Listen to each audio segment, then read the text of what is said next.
Welcome to No-Nonsense Airbnb. Today I'm diving into the topic that might not be the most exciting, but it is super important: taxes. In this video, I will break down everything you need to know about Airbnb taxes, from the type of taxes you will encounter to tips on how to handle them. So stick around, and as always, I will keep this video to the point and factual because I respect your time. So let's break down the type of taxes you need to know as an Airbnb host. First up, federal income tax. This is a big one. Any rental income you earn from your Airbnb needs to be reported on your federal tax return because everything you earn from Airbnb hosting is considered a taxable income, just like any other money you make. The federal tax rate on your rental income can range from 10 to 37% depending on your total income. For example, if you're in the 24% tax bracket, and you earn $10,000 from your Airbnb, you could owe around $2,400 in federal taxes. I will leave a link to the IRS website where you can find the exact federal tax that will be applicable to you. Next, there is state income tax.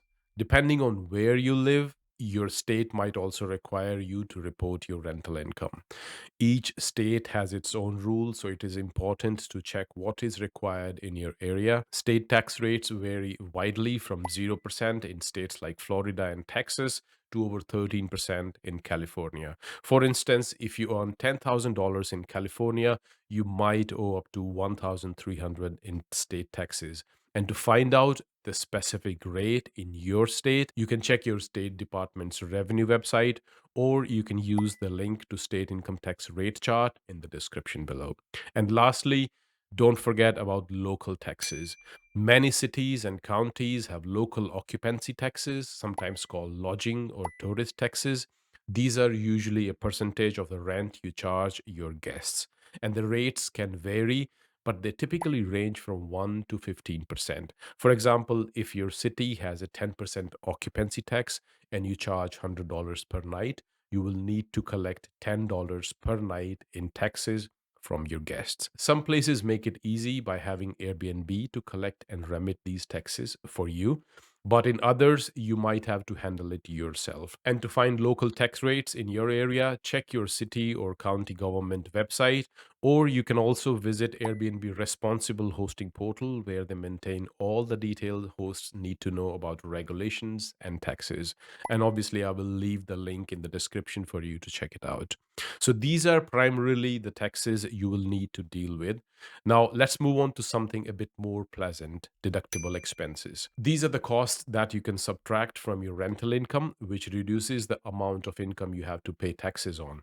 And this can save you a lot of money when it comes to tax time. So, what kind of expenses can you deduct? First is a cleaning fee. Any money you spend on cleaning services, including laundry between guests, can be deducted from your pre-tax earnings, which basically means you don't have to pay any tax on this amount.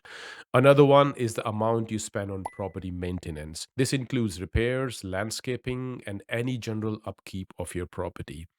Next is utilities. Depending on how you use the property, if you rent it on Airbnb part time or full time, the same proportion of your utility bills like electricity, water, internet can be deducted. And the same way, any supplies and amenities you provide to guests, things like toiletries, snacks, and other guest amenities, can also be written off. Now, to give you a simple example how all this may look like to a host, let's say you earned $20,000 from your Airbnb last year and you spent $2,000 on cleaning and linen, $1,000 on maintenance, and $500 on utilities and supplies. That's $3,500 in deductible expenses. Subtract that from your income, and you're only paying taxes on $16,500 instead of the full $20,000. Deducting these expenses can make a big difference in how much you owe, so it is definitely worth keeping track of them throughout the year.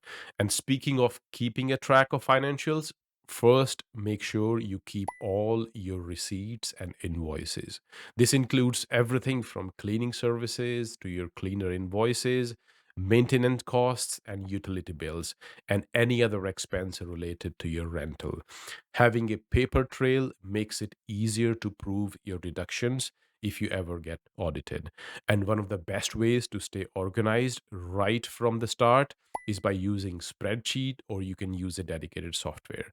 There are plenty of apps out there designed to help hosts keep track of their income and expenses. But keep in mind, using these softwares needs diligent user inputs to make use of them. And if you haven't used a record keeping software before, you have a steep learning curve ahead of you. And if that's the case, using a simple spreadsheet is always a winner and a lot less complicated. I will leave links to the two best accounting softwares that are out there and heavily used by professional hosts. So feel free to check them out if that is what you decide to go for. You will report your rental income on Schedule E of your federal tax return. This form is used for supplemental income, including rental properties. On Schedule E, you will list your rental income and any deductible expenses, which will help determine your taxable rental income. And here is a quick overview of this process. Gather your documents, make sure you have all your income and expense records handy. This includes receipts, invoices, and any other financial document related to your Airbnb business. Fill out Schedule E, enter your rental income, and list all your deductible expenses. And the rest of the form is quite simple and it will guide you through the rest. Attach Schedule E to your main tax return form, which is 1040, when you file it. If you're also dealing with state income tax, you will need to follow your state's specific guidelines for reporting rental income. Each state has its own forms and processes, so be sure to check what is required where you live. And if you're not confident about handling this on your own, consider consulting a tax professional. They can help you navigate the complexities and ensure you are taking advantage of all possible deductions. And if you don't know where to find a reliable accountant, there are a few online accounting companies who specialize in tax returns for short term rental hosts like you and me. I will leave links to them in the description for you to check them out. If I have to sum up the whole process for you, including the tips and tricks I use to make this process smooth, this is what I would recommend you to do as well. First one is set aside money for taxes. Throughout the year, set aside a portion of your rental income to cover your tax bill. This can prevent any unpleasant surprises when it comes to filing your taxes. A good rule of thumb is to save 25 to 30% of your rental income for taxes. Second is stay updated on your tax laws. Tax laws can change, and it is important to stay informed about any regulations that might affect you as an Airbnb host. Subscribe to the newsletters, follow reputable tax blogs, or consult with a tax professional to keep you up to date. And if you decide to use a tax software, they will keep you up to date with any changes in the tax laws. Another tip is to set aside time each month to update your records.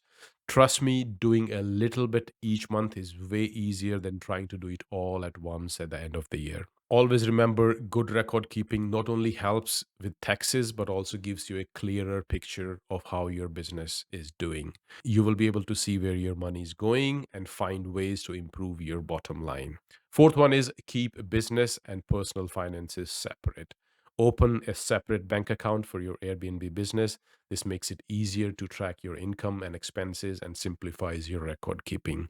And the fifth one is consider quarterly estimated taxes. If you're earning significant income from your Airbnb, you might need to pay quarterly estimated taxes. This will help you avoid underpayment penalties and keeps you on track throughout the year. And lastly, keep digital copies of records. In addition to physical copies, keep digital copies of all your records. This adds an additional layer of security and makes it easier to find documents when you need them. So don't put it off. Start organizing your records and planning your taxes today, and take advice from a professional accountant if you need to. I'm simply sharing my experience and knowledge as a host. And if I've missed something in this video, or if you do not agree with my views on this topic, please drop me a comment and I will be happy to be corrected and learn from you. I truly hope you find this video useful. Please leave me a comment if you can. It will encourage me to make more such videos in the future. Have a wonderful day wherever you are. Wish you all the best and happy hosting.